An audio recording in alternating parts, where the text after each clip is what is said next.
My name is Sarah Bennett, and for 12 years I opened my parents' restaurant before the sun came up. Not once. Not twice. For 12 years. I knew where every box of supplies was stored, which freezer door stuck during winter, and which regular customer wanted extra lemons with their tea. I knew the business better than anyone, including my parents. And that's why what I discovered on a rainy Thursday afternoon nearly stopped my heart. Because after 12 years of sacrifice, 12 years of missed holidays, 12 years of working without a real paycheck, the restaurant was being given to my younger brother.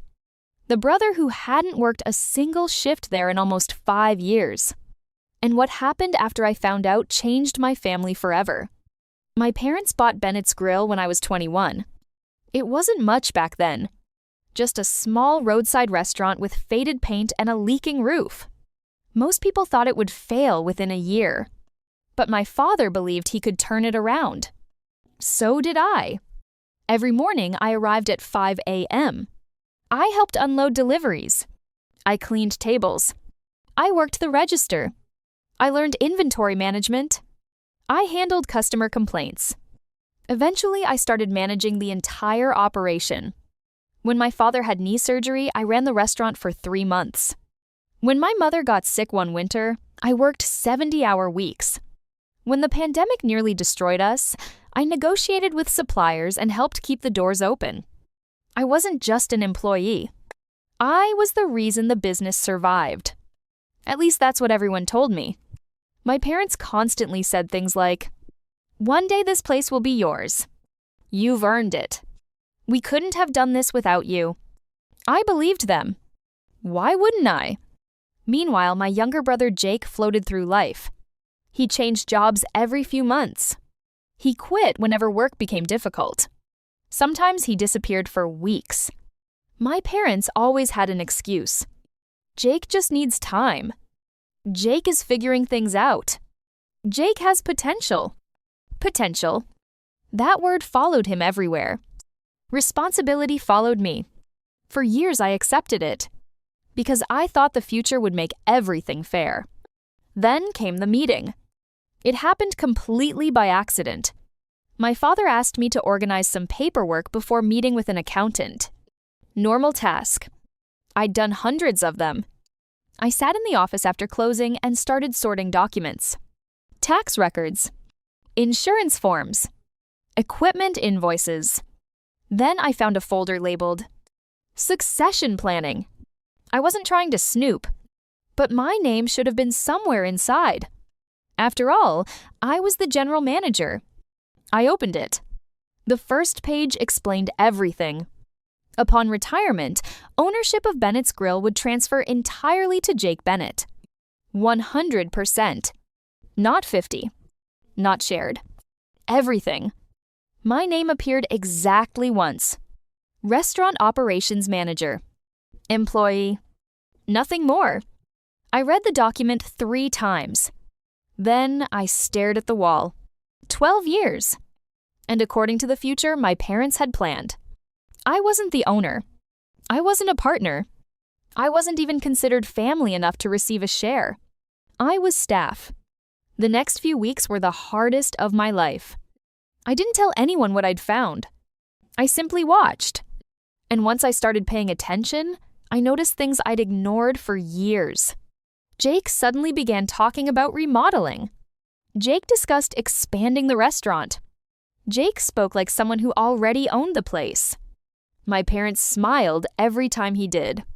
Nobody asked what I thought. Nobody asked what I wanted. Because they assumed I would keep doing what I'd always done. Work. Sacrifice. Stay quiet. Then, one night, I overheard something that changed everything. The restaurant had closed. I was finishing paperwork in the office.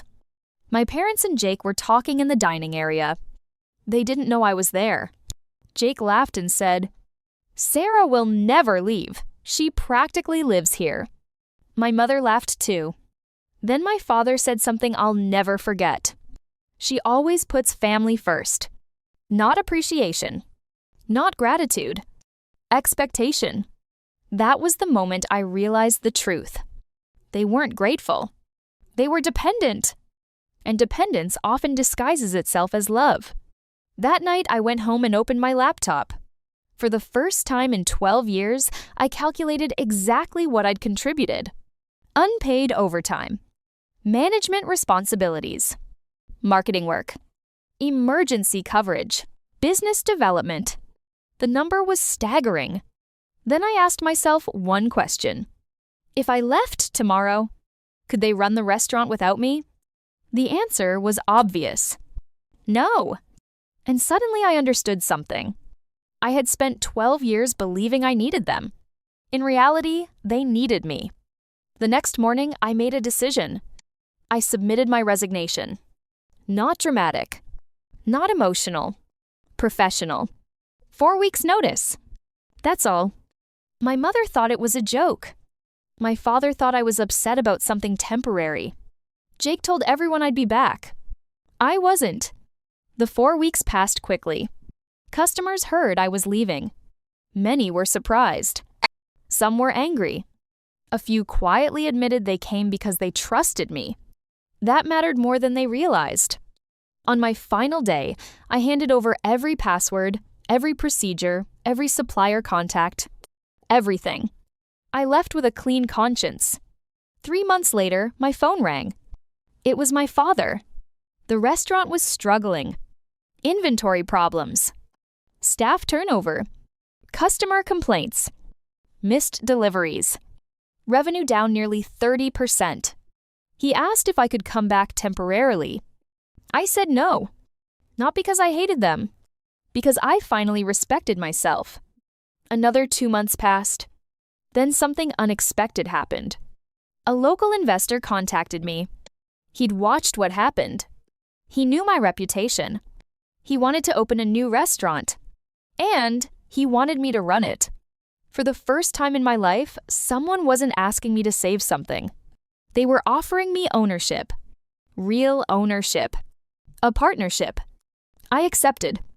18 months later, our restaurant became one of the busiest places in the county. People came for the food. They stayed because the staff were treated well. Word spread quickly. Then, one afternoon, I saw a familiar truck pull into the parking lot. My parents. And Jake. They looked older. Tired. The conversation lasted less than 15 minutes. Their restaurant had failed. Debt. Declining sales. Poor management. Bad decisions. Eventually, they sold the building. Jake had moved away. My father looked around my restaurant and asked quietly, "Did we make a mistake?" I could have said a lot. I could have reminded them of 12 years. I could have talked about loyalty, sacrifice, broken promises. Instead, I simply answered honestly, yes. Nobody argued. Nobody denied it. Because for the first time, everyone could see the truth. The truth wasn't that Jake had failed. The truth was that they had ignored the person who was already succeeding. When they left, I stood by the window and watched their truck disappear down the road. I didn't feel victorious. I felt free. Sometimes justice doesn't arrive through revenge. Sometimes it arrives through distance, through boundaries, through finally building something that belongs to you. For 12 years, I worked in my parents' restaurant, believing hard work would eventually be recognized. I was wrong. Recognition isn't something people owe you. It's something you create by refusing to stay where you're undervalued. And if there's one thing I learned from losing the future I thought was mine, it's that the doors that close on you are sometimes protecting you from rooms you were never meant to stay in.